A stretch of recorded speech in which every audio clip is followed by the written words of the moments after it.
Welcome to the AG45 Soul Aligned Strategy Podcast, where business meets purpose, growth feels good, and results meet enjoyment. Hosted by Katherine Breuss, CEO and founder of AG45, this show is built on 30 years of hands-on experience across 4 countries, 3 businesses, and 1 incredible life raising 4 children. Katherine brings a rare whole-person perspective to business, strategy, and leadership. This podcast is for business owners ready to stop spinning, start aligning, and build a business that delivers real value while creating a life that actually feels like yours. At the end of the day, you are the engine behind it all. And when you're clear and aligned, everything moves with purpose. It starts with you. Let's dive in. Welcome, Pat Miller, to the AG45 Soul Line Strategy Podcast. I want to introduce Pat. He is founder of the SBOC. And I'm just going to let Pat roll with it and tell us a little bit about himself as a human, but also about his business. Pat, go for it. Well, thanks for having me, Katherine. I appreciate it. It's really fun to get a chance just to talk shop with you and talk about what it takes to build a business worth owning and a life worth living. And that's something that I'm really focused on right now. And that's why I lead the SBOC, which is the Small Business Owners Community. It's an online group that we founded in the heart of the pandemic. And we bring people together to solve problems and capture opportunities so they can end entrepreneurial loneliness and make their small business dreams come true. So who am I and how do we do it? Well, I'm a dad and I'm a husband and I'm the spouse of a small business owner that turned to me 14 years ago when the kids were going to school saying, now what am I going to do? And she was going to be an author. And she's like, you know what? Maybe I should be a photographer. So my wife, Abby, opened her photography studio. So after 22 years of being in radio and helping small businesses, I'm now the spouse of someone that's going to build their small business. And there was a moment about, 6 months into her running her business where she went out to a local networking organization and some older gentleman said, quit, you'll never make it. Oh. And there's just something that snapped inside of me. I'm like, oh, no, that can't stand. So together behind the scenes, I was helping her with her business and she's still open, doing great. Stories Frame Photography, go Abby. She's doing awesome, but she's my hero. She took an idea, turned it into a business, and now she's supported the family with it. So when I decided to leave the radio industry and go build something for myself, she was my inspiration. That moment that she had, along with a bunch of other moments, are what fuel me to help small business owners win. And I'm fortunate enough to get to do that every day. I love it. I love it. I love that inspired you when like the no. Oh, no. No. Very cool. And I did see radio. I'm just curious about that. Do you mind sharing just your experience there for a moment? Because that in my mind has always been a bit of a dream, radio. And because when I was young and lived in Milwaukee, we would drive to Chicago because my family's from Chicago. And on Sunday night when we'd drive back to Milwaukee from Chicago, I don't know, it was like 9 o'clock or something. There was this radio show and it was scary. Well, I always thought it was scary. And it was just like, the imagination it created. And I just, I'm actually a bit sad that there isn't more of that this day and age. So I'd love to just hear just for a bit your experience in radio. Yeah, that was Act 1. I was on the high school speech team and the speech coach said, you're going to do radio speaking. And you had to read a 5-minute newscast. And I loved it. And he said, you should make this your career. So I went to Illinois State University where they have an incredible college radio program.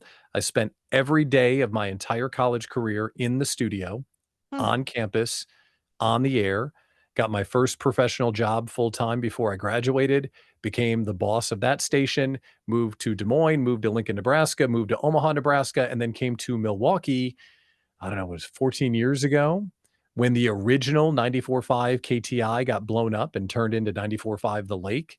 They invited me to come be the boss of that station, be the morning show host. So I moved with my wife all around the country, building radio stations, hosting events, raising money for charity, helping businesses, working at the state fair with the Brewers and the Bucks and the Packers. And it was such an incredible career, and I loved it. And it was the greatest training school for an entrepreneur you can imagine, because I learned how to do all this stuff. It was awesome. That sounds like a lot of fun. I'm really jealous. It was really fun. Having said that, I've done enough moving around that I'm kind of happy, like rooted in where I'm at the moment. But, and I can tell that you got the radio voice. Oh, well, thank you. Thank you very much. Happy to be here. I love it. It's a very nice, it's a nice, soothing voice.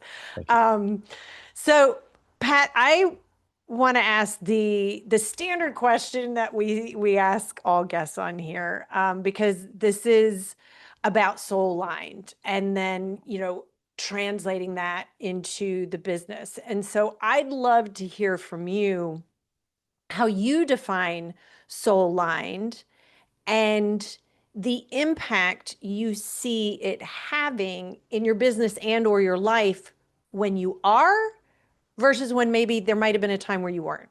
Yeah. I left the radio industry when I had, I guess, a midlife crisis, when I woke up one day and realized I was building somebody else's dream. Mm-hmm. That if I stayed in the position that I was in, someone would tell me what to do with my life until they didn't need me anymore. And then what would I do? So I decided to go out and follow my curiosity and try and help people. So what does that have to do with soul aligned? I think for me, it's kind of a journey. It's not something that I'm even there yet, but I'm on my way there. Mm-hmm. And what I've found is that when I'm doing what I believe and I'm trusting my intuition and I'm following my gifts and talents and I'm not worrying about what other people think, Mm-hmm. big component, as I'm sure you would teach people, that's where all the good stuff is. And as a chronic people pleaser, and as a person whose job for 22 years was to get people to like them, like I literally got to keep my job if people voted for me. It is kind of a 180 to go from create radio stations and say things that people will be attracted to that fit the format to, well, what do you believe? And what do you want to see come true? And how are you going to show up and serve with your gifts and talents? And that's something that I've been struggling with ever since I left the industry. And it's something that I work on all the time. So when do I not feel aligned? I don't feel aligned when I'm not following my intuition, when I'm doing what other people tell me, when I'm trying to get people to notice something, when I'm promoting something. When do I feel aligned? When I'm not thinking at all. When I'm saying what I believe, when I don't care what the ramifications are, when I'm building and creating, when I'm coaching people. So one of the things that we get to do is a thing called the Idea Slam. And when the Idea Slam starts, it's a hot seat that I facilitate. But when you get in the zone of helping someone, that's where all of like time stops for me. And the logo of the small business owners community is a lightning bolt, because when I connect the dots in my head, I literally see a flash in my head. I see a flash. When that really lands, I physically see a flash. That's why the logo is a lightning bolt. And that's when I know that I am aligned. When I'm not thinking, I'm not worried about what other people think, and I'm out there saying what must be said, not worrying about what do I say to get people to listen. And I think that those are two totally separate things. And I would imagine people you have on the show up and have it all figured out. I don't. I'm working on it every day. But that's how I define the difference between the two and what I'm trying to get better at. No, and actually, no one who's on the show okay, good. Woo. And if they do, it's like, no, like, wrong. Because I mean, actually, I don't think we will ever have it all figured out. Because to your point, I love the fact that you said it's a journey, because it is a journey. Like, you're never going to be like, oh, perfect, I'm so aligned and that's it, I'm done. Yeah. Like, no, the next day it might be like, oh, okay, that wasn't so aligned there. Totally. Okay, good. I'm glad to know that I'm not the flunky on the podcast. You are not the flunky. No, gosh, no.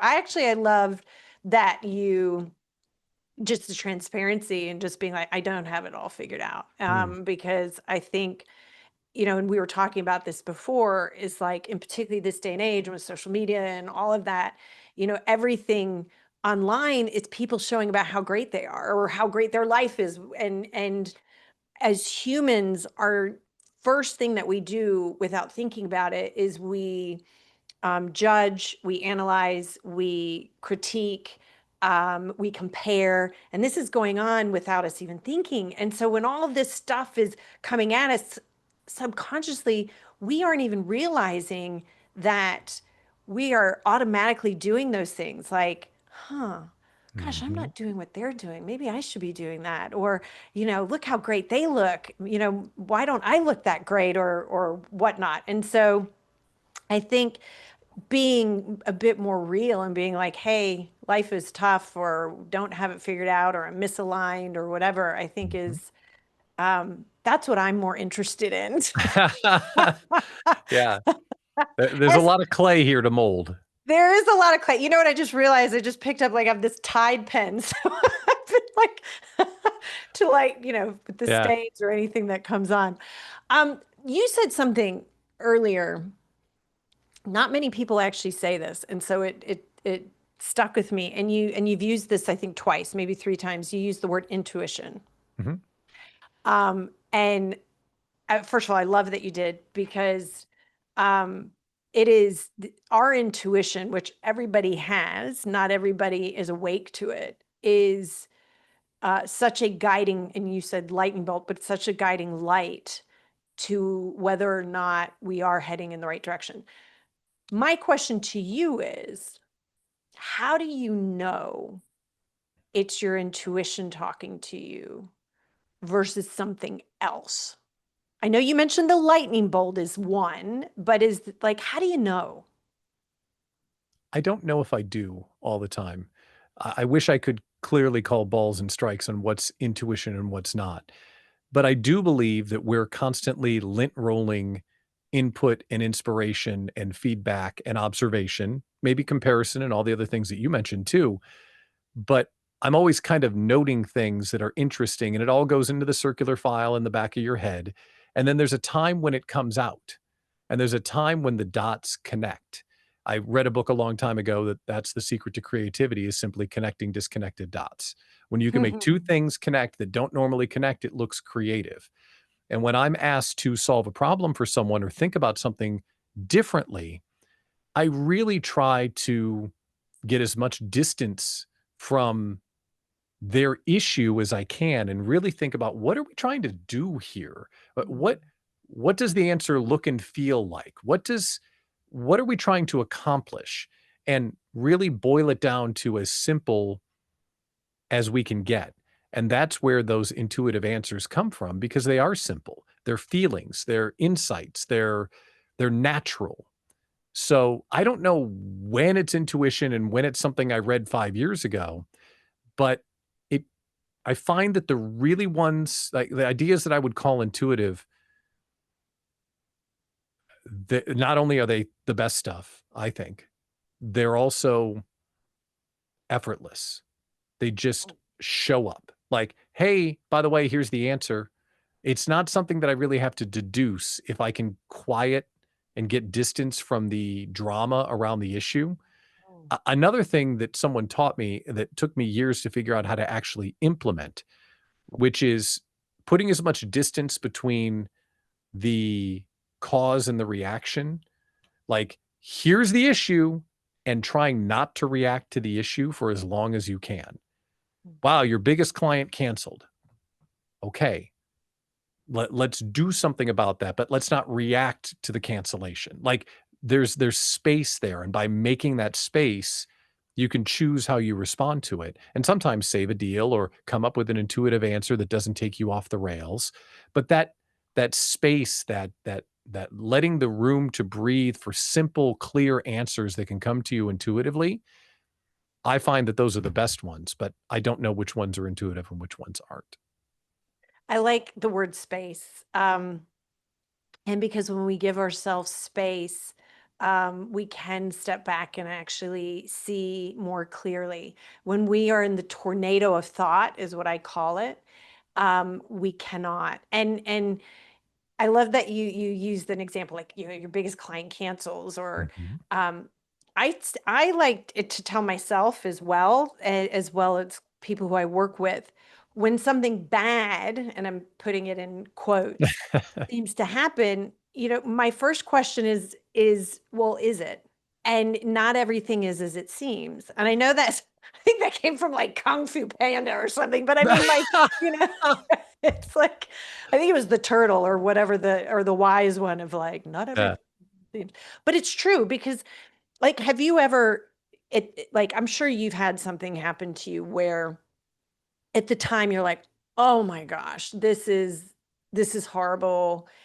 And then maybe 6 months go by or a year, and you look back and you go, oh my gosh, Yeah. I'm so grateful that happened, because if it hadn't, this wouldn't have, or, so you just never know. Like that big client canceling, you could have had two more bigger because of it. I don't know. Yeah. It could be the best thing that never happened, and Yeah. we find that all over the place, and an example of that, when I was in the radio industry, I was in Omaha, I was trying to make it to a big market. The way radio works is the bigger the city, the bigger the money, the bigger the influence, you're trying to move up the market sizes to get to the really big cities. I had an interview in Philadelphia. I was in Omaha, market 89. Philadelphia was like market not very many, like one of the big dogs. Went there, killed the interview, thought I was gonna get it. Didn't get it. Devastated. Mm. Devastated. Thought, "I'm never gonna work again," and I still had a job, but, like, massive disappointment, and to your point, less than a year later, they blew up the station, and I would have been out of work on the East Coast, away from the family, and it's the best thing that never happened. So, the best thing that never happened, we can look back and probably find a lot of those in our work history and our life.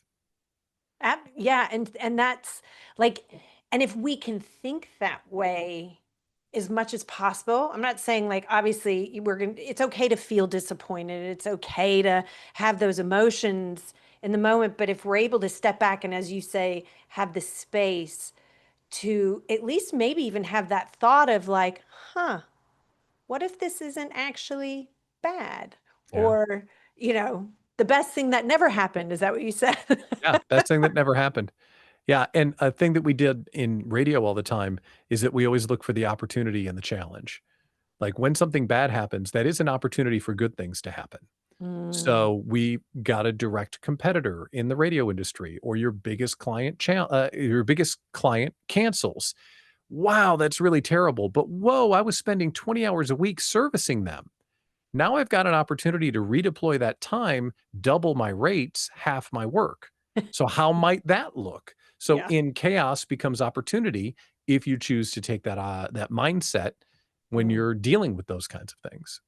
Absolutely. And yeah, and you're right. It's the mindset, because you can choose to stay in the whirlwind or the tornado of thought, drama, chaos, whatever that's happening. And yeah, you're going to be stuck. You're not going to shift and move and evolve to that next level. Um, I I had a question in my mind. You said something, and oh my God, again, this is like my getting into old age. Like this question came through that my head, and I was like, oh my God, this is a great question. It's gone out. So it might come back to me. It just hasn't yet. Um, oh, here it is. So thinking about, you've got the SBOC, so you are around a lot of business owners. Mhm. Um, what do you see at the moment? So we are September 2025. What do you see is some of the biggest, maybe the top one or two challenges that you are finding with business owners right now? I don't think they know how to lead the lifestyle. I don't think they know how to maximize the opportunity that they have by being their own boss. And they're Mhm. working in frameworks and expectations that they are putting on themselves that no one else is putting on them. Mm. And the most uh, basic example of that is a 40-hour work week. Why? Yeah. Why? You don't Just need to.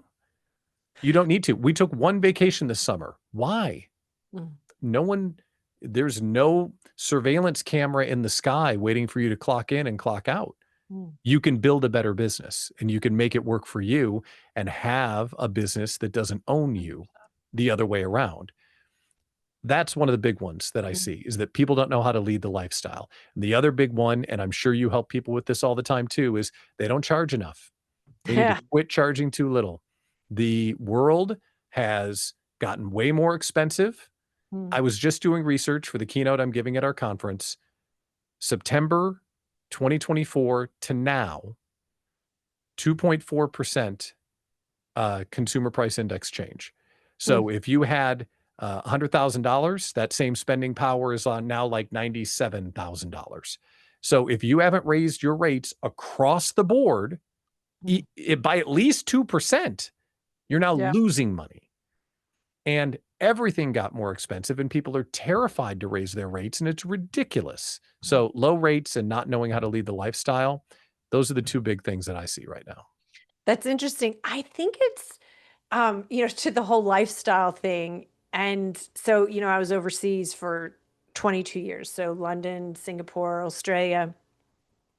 And there's a very different mentality about how to live life and work. Mhm. And in America, and then when I moved back here, it was like, wow, oh my God, I'm back, I'm back to the culture of like people are proud to be like, I didn't take a holiday, and you go, why? Whereas like in the other countries, it was 4 weeks was minimum that companies give a year. And they look at you like you're nuts if you haven't taken them and Yeah. haven't taken those holidays. So it's interesting too that on top of that, when you're your own boss, that mentality is still is still kind of there of like, no, you need to work 40 hours a week. Because I knew a lot of small business owners, in particular in Australia, and they no, they'd be like, I got to go catch the waves, Yeah. and I've got to go have my tinny, their beer, at 4 o'clock or whatever, it's so what do you okay, so to that, because it's a very important thing, and you alluding to working smarter, not harder. Mhm. What would be some tips or advice for somebody listening that is in this position that might go, yeah, but how? How do I do that? Because I still need to make money. Mhm. And in their mind, it's like, I got to work the hours in order to do that. So, what would be some advice you have for them in Well, that? that's the first thing. I got to work the hours to make the money. You have to disconnect time and money Mm, completely. And you have to realize the era that we're in. We are in a perhaps once in a generation opportunity for people in businesses our size to have an incredible amount of leverage because we're having massive disruption with how work gets done. Now we have AI tools that can help us. We have global contractors at our fingertips. mhm, There is no excuse for you to do anything other than only what you must do. Everything else needs to be brought off your plate. And if it was a life or death situation, if the doctor came to you and said, you've only got 20 hours a week to make the money, you would make these changes. mm, But because we have the luxury of not being disciplined, what's the quote that the work will expand to fill the time allotted? We just mm. fill our week because it's performative. It's performative productivity. I worked really hard this week, honey. Okay, great. Did you make any money? Right? Did you sell something? No. So with this era, this incredible leverage that we have, I think we have to take that leverage and we get to make a choice. There are two choices, and if we don't make it, our clients will make it for us. The first choice is to just do more for the clients and keep working the same amount, because Mm, soon they're going to expect more if they don't already. Or redefine our relationship with time and money and how the work gets done. Redefine our relationship with time so that we are working smarter hours, more disciplined time. We're delegating, we're using all the technology that's available, and redefine what we're doing with money. So we're aggressively raising our rates, we're controlling our expenses, and we're selling again. You talk Mhm. about things people aren't doing. If I could have a third one, what's the third thing I Sure. see? People don't sell. Mhm. It's it makes me insane. It It makes me insane. No one's gonna walk up to you and buy if you don't try and sell. We need to be selling all the time. it is, So, it's, it, no, that is, it's, well, it's interesting to me is I keep hearing, and this kind of irks me a bit. And I don't know if I should say this because this might piss some people off, but like I've noticed when I've come back here, I hear a lot of people going, if we're at a networking event or something, I'm like, oh, well, why are you here? Tell me more about it. And they're like, well, I'm just here to help people. And I'm like, okay, what does that mean? Like, I yeah. just like meeting people and I'm like, I'm not here to sell anything. I'm not here. And I kind of sit and I'm like, you know what? We've gotten past this, like selling is bad. Like there's something like, and I say to people, I'm like, unless you're scamming me, Yeah. or you've got something like your service or your product is like rubbish or crap, then yeah, you should feel bad. But Mhm. if you have something of value, I mean, just be like, yeah, here, I'm here to meet people, but I also have this great thing that I'm, offering this service that I'd like to tell people about. And I'd also like to see if there's some collaborations or whatever you want to say. But I've heard this so much that it drives me nuts. And I'm like, if one more person tells me that they just here want to help people or meet people, I'm like, okay, well, come on. Like, yeah, you can do that along the way, but you're ultimately, I don't know, maybe I'm gonna piss people off by saying this, but I think they need to be pissed off. I think they need to understand that's not acceptable behavior if they need to win the bread for the household, or if it's a life or death situation. That we don't have the luxury of not selling things if we need to make the money. So Mhm. if we want to have a performative business that's 40 hours a week, and we don't want to be seen as salesy, and we don't understand that sales is simply excellent service for the person that you're on the planet to serve, that's all sales is. What's your problem? I can fix it. Give me money. Please drive through. Like, that's it. That's sales. That's all. It's so easy. But people don't think that way. They think it's somehow scammy or it's slimy. And it's like, oh man. And then when they don't have any money, then things get extra hard. Mhm. Then it's, oh, well, so the algorithm. Oh, it's the algorithm or whatever the excuse is. Well, no. How many people are in your pipeline? Have you called your past customers? How many leads are you working on right now? Have you raised your rates in the last calendar year? Are you playing business or are you doing business? Yeah. Like, really, what are we doing here?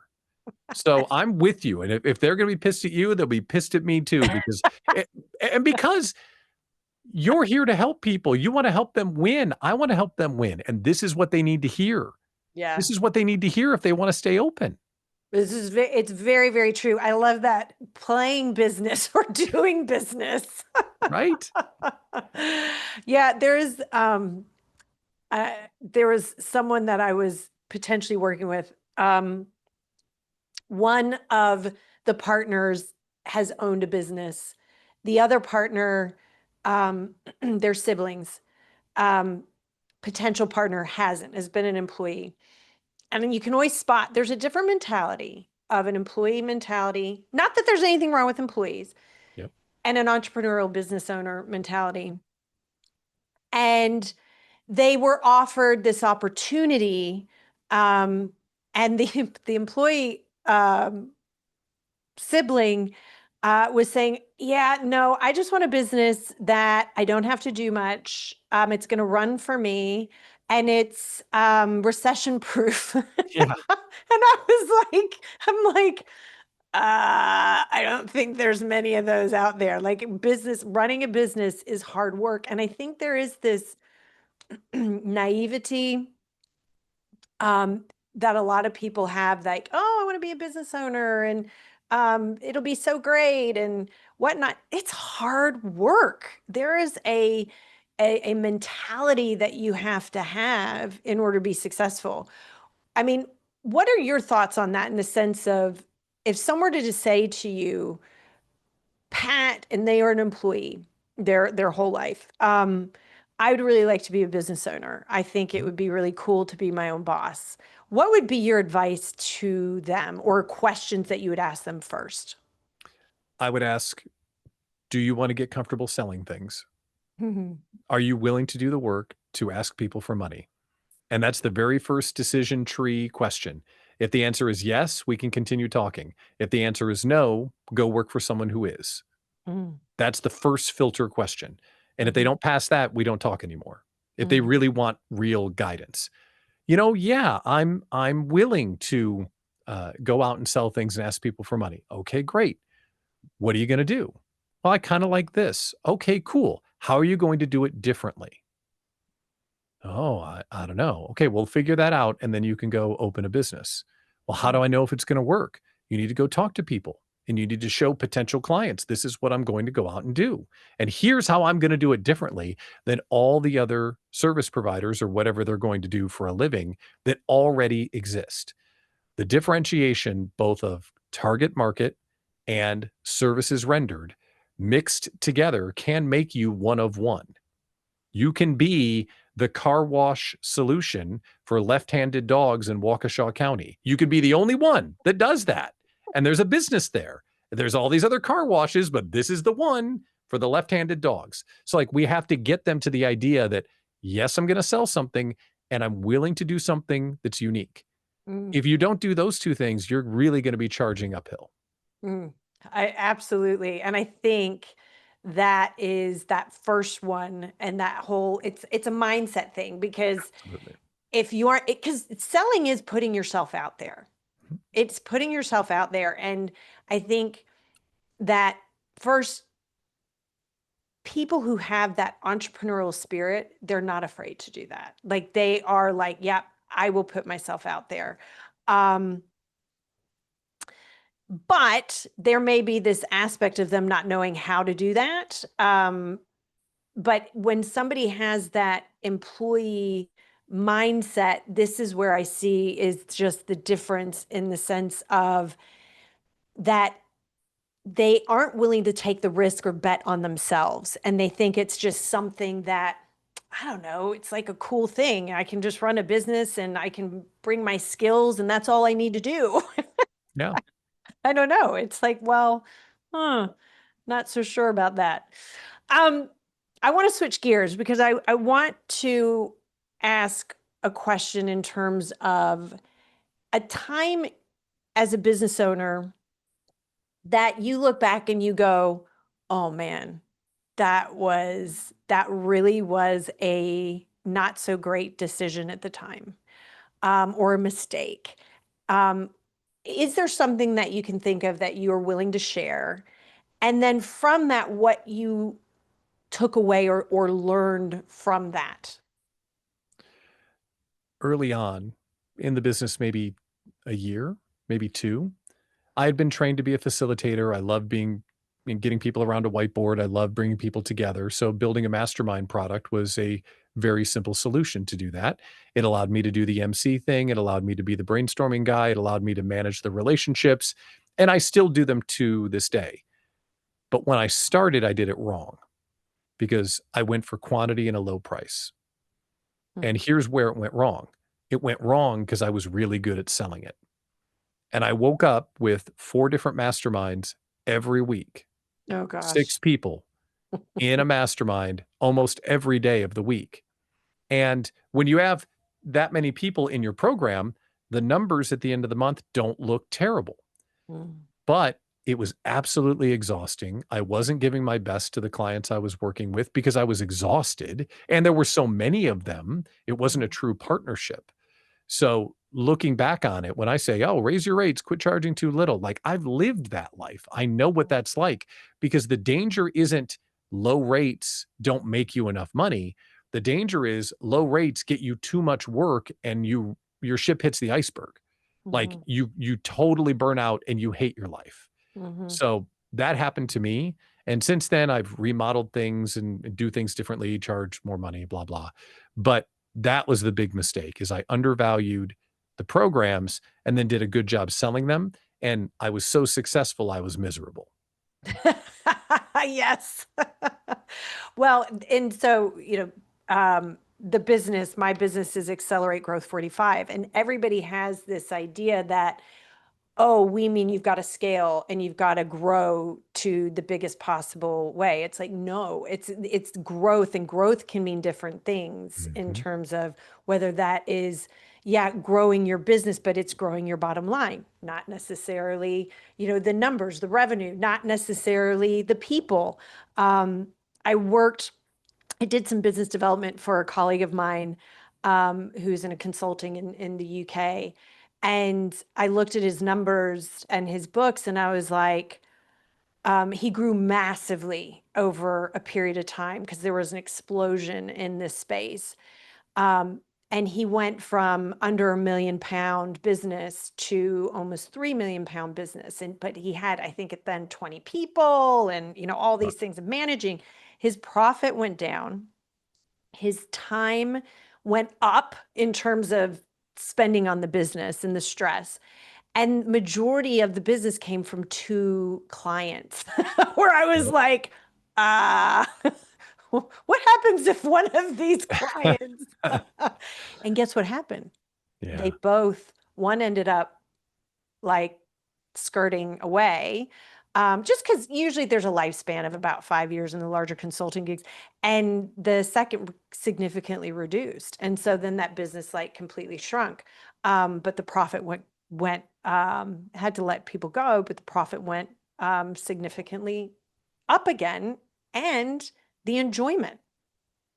So it's this, to your point, that more isn't necessarily better in the sense of numbers of people, but more in, I would say the bottom line, and also more time back for you. Now, that's the thing, because where I'm going is Fridays off. I'm packaging all of what I'm doing with time and money to build a business strong enough that you can take every Friday off.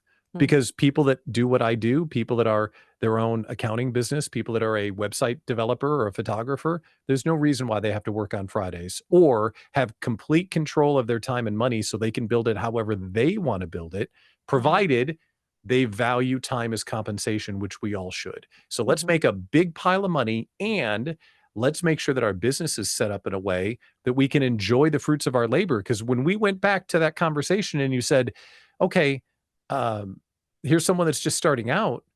If we ask them, well, what do you want out of a business? They would say the same thing. I want the freedom of time and money to do what I want, when I want, how I want. And somewhere along the way, we all lost the plot. Yeah.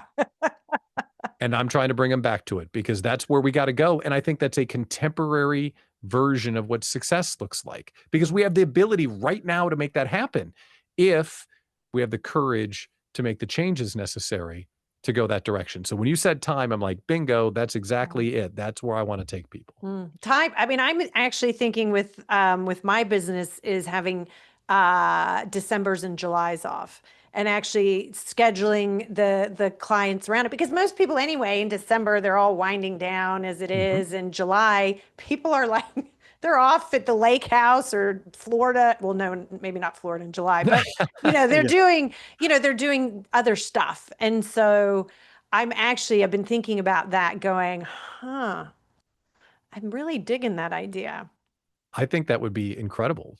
There's no reason not to, especially with the way that we can line everything up. And if we have to take a meeting or 2 from the lake house in July, who cares? Yeah, But we get to define it.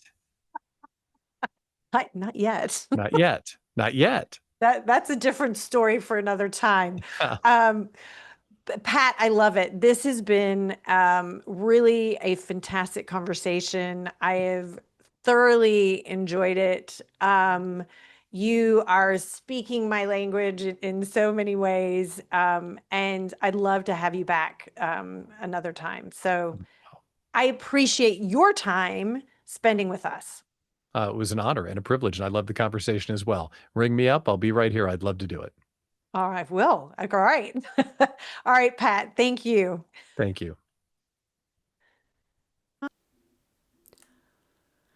Thanks for joining us on the AG45 Soul Aligned Strategy Podcast.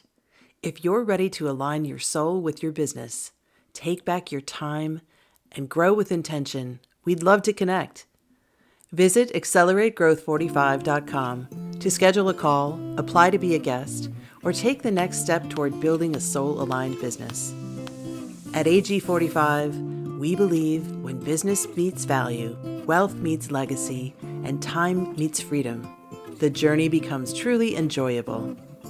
Until next time, stay aligned, stay inspired, and keep building your legacy.